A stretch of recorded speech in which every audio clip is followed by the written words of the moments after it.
Let's take a fantastic voyage into the nucleus of one of your cells, in search of your code for life.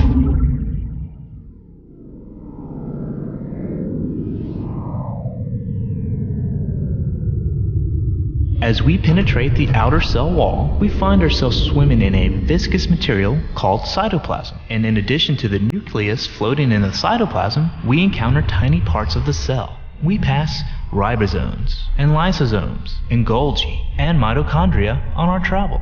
But our destination is still ahead, the very heart of the cell. This is the nucleus. Penetrating the nucleus wall, we encounter 23 pairs of DNA molecules. These are your chromosomes. You have 46 chromosomes and they come in pairs. One chromosome of each pair come from your mother and the other from your father.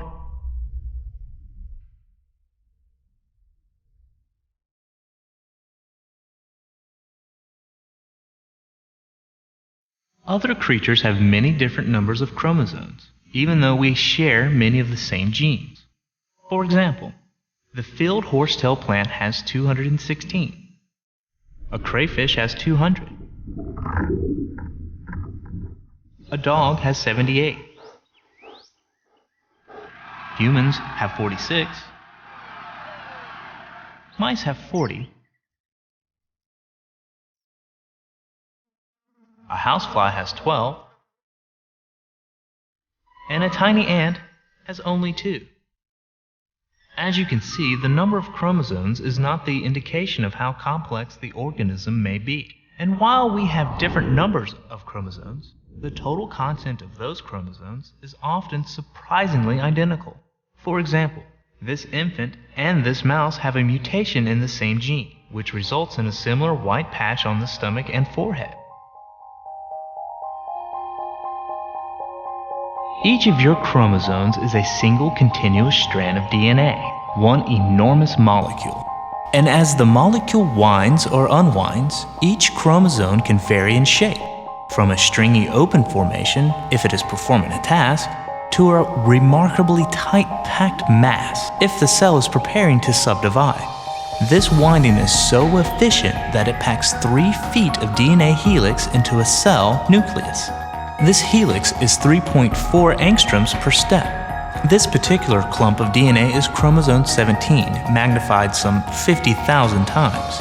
And as we zoom in, you can begin to make out the rungs on the ladder. Each of these rungs is just one of the 3 billion letters that make up the book of our instruction manual.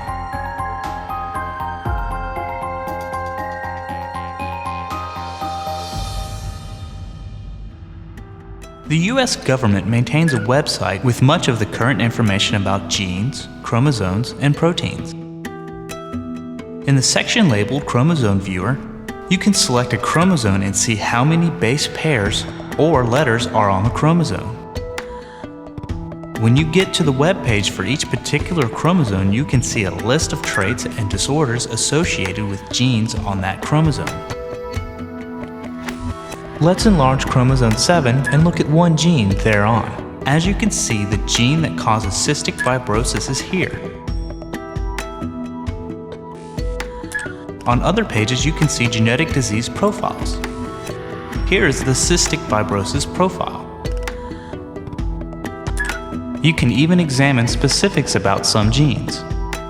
Many genes and their location on each chromosome are listed.